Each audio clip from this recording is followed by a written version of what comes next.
I will not advise anyone not to go to church. If the church makes you feel safe, if it makes you feel closer to God, please, by all means necessary, go to church. If the church makes you feel closer to God, not to your pastor, not to your members, but to God, go to church. But one thing I will tell you is this: do not be spiritually blind and religiously trapped. You have to be spiritually awake in as much as you're in the church. Don't just feel relaxed. Don't just feel like, okay, yeah, I'm in church now. Yes, I'm here. There are many wolves in sheep clothing in the church, and it's heavy in this season. And my work here is just to alert you. While you go to church, please don't just pray to God to give you money, give you car, give you material wealth. Pray to God to give you the spirit of discernment to discern good and bad. So you see people for who they are. And why I'm saying this is because of what I was being shown. I won't go into details.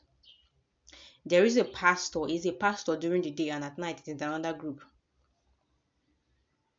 So many of you need to be careful. Many fake churches right now, there are so many fake churches, and they are coming in with, oh, we are doing the work of God. Many people called themselves, God did not call them. And if you have spiritual eyes to see, especially in the spiritual realm, you will know people. So you need to be careful out there. And I've said this before, the devil knows the Bible way more than you Christians. I'm telling you this. And this particular pastor tells you what you want to hear, not what you need to hear, because you have itchy ears. And many Christians have itchy ears. Not only are they gullible, they are ignorant and they have itchy ears.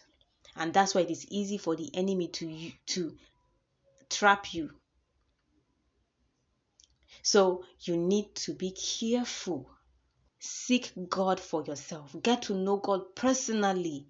Before you even know your pastor, before you know anybody in the church, know God.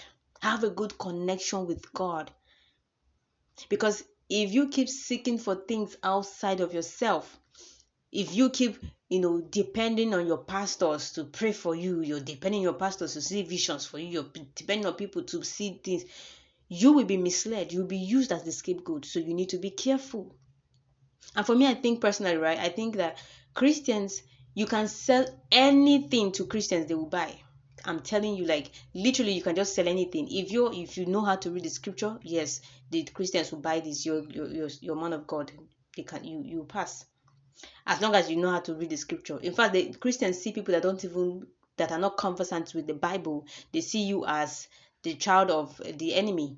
But when you can quote the scripture very well, they see you as a child of God, and that's where they get trapped, because the devil knows the Bible way more than they do. The devil is so wise, I'm telling you. So be careful. Be careful. A pastor in the day, vampire at night. Be careful. Be really, really careful. Okay? God did not call some of these people. They just wake up one day and they know they can use the scripture, they can mince word and serve to you, and then you take. That's how they get you. So be careful. Connection with God first before anything else. Hear from God first before you hear from anybody. Let anything you hear from any other person be a confirmation. Stop seeking to hear things from outside. Seek to hear God first, so you don't fall into the trap of the enemy. Don't be an ignorant Christian. Don't be a gullible Christian. Don't be a weak Christian. Awaken yourself. These days, many wolves are filled in the church. So while you're in the church, please don't just be too relaxed. Be prayerful. Be spiritually alert. Because most of you think that the church is a safe place. That's fine. Okay, but there is so much going on in the church. And if you don't have spiritual eyes to see, you'll be used as a scapegoat. Just be careful out there. Be careful. Till next time.